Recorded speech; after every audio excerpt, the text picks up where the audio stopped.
In this session, we are gonna see the different methods to update the dictionary. Spread operator, dictionary.update method, or we might have used square notations. Let's assuming that we have some dictionary, either it is coming from the database or you might have in some variable. Assuming that here we'll have user dictionary. So in real case, you might have get the data from the database. So let's say we are querying the data based on some ID, based on some data which is coming from the REST API. Or for now, we'll temporarily define some variable. So let's assuming the variable name is user, and it's a dictionary. It contains some value on ID, name, age, and date of birth. In our scenario, we'll try to update the age. Let's say in the front end or in the UI, you will have the option to enter the date of birth, and you will enter the age, and then it calls the API, and then it will come here. Okay. Let's say we'll see the method one.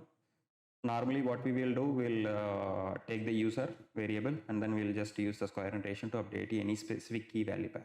So key will be a string always, as discussed in the previous session. So we can just update, and date of birth. For now, I'll add one more key value pair to see what is coming here. So let's say the default age is 43, the date of birth is 1981. So in this scenario, 1978, and the age is 45, and also we are having added one more key value.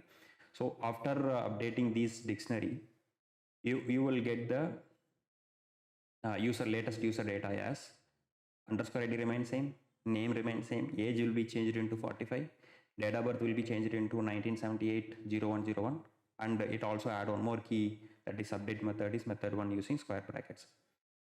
Okay, let's see and then run the code. Yeah, so if you notice here, ID same, age is changed to 45, and year is 1978, and the name remains same. Update method, it added the new key value pair. Okay, now we'll talk about the second method. So in the second method, we'll be using spread operator. So in this scenario, it will take the variable user, and it will again override the same 45, date of birth remains same. We are updating, assuming that we are not using square notation in this scenario, we are overriding it. So we are defining some dictionary again and keeping all the values together, and then just using spread operator. So both the cases, if it is the same key exist in both the dictionaries, the latest dictionary value will be overridden in the previous dictionary. Let's say in this scenario, the first dictionary will be in user variable, second dictionary is updated data. So in this scenario, this age, date of birth, and then update method will be overridden. And in this scenario, let's say that initially it was method one using square bracket. If I run this code right now, it will create, we are spreading both the dictionaries and then storing it again in the user. So it creating a new dictionary. So in this user will have the latest data. So age remains same, this one same, method will be changed to method 2. Now we'll talk about the update method, third method. Okay, so in this scenario, this will be more easy to read and then easy to code, and we'll keep the code very clean. So let's say we are taking the same that variable user dictionary, and then we are using the update method. So we are passing the dictionary. So straightforward. So here we are storing into another variable and then passing. Here also we can store it in another variable. Let's say if we are storing it in another variable, we will be storing it like update data.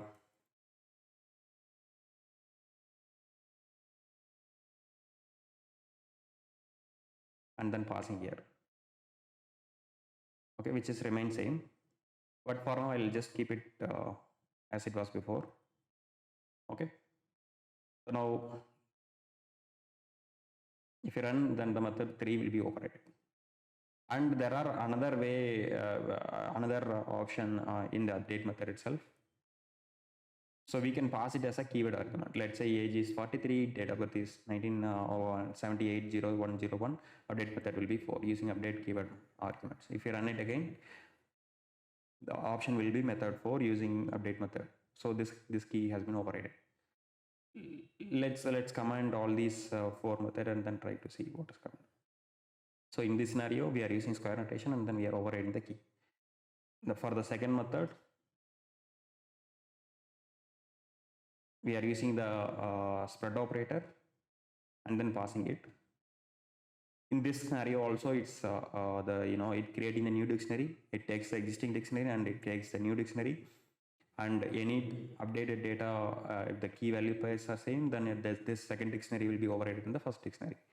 The method third will be using the update method. In this update method, we can pass the dictionary as an argument, or we can pass a keyword as argument. So in this scenario, it's a keyword as argument. Here in this scenario, dictionary as an argument. So method 3 is coming perfectly fine. Method 4 will be keyword as argument. Yeah. So what about the time and space complexity? So time and space complexity is for all the cases, for all the methods remain same, because for each dictionary is creating its own new dictionary. So the time complexities will be big of n.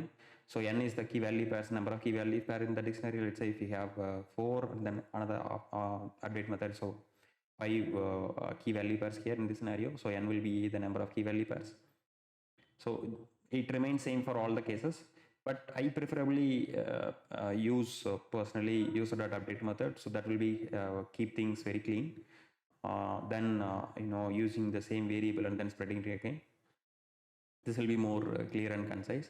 Or sometimes preferably we might use user.update as a keyword as argument, but this will not work some cases, like let's say if you have a keyword contains non-variable names, like there will be a space, or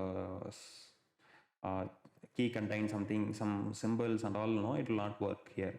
So we might have to go with this method 3, because we are passing it as a string, so we will not have to worry much. Yeah. Thank you.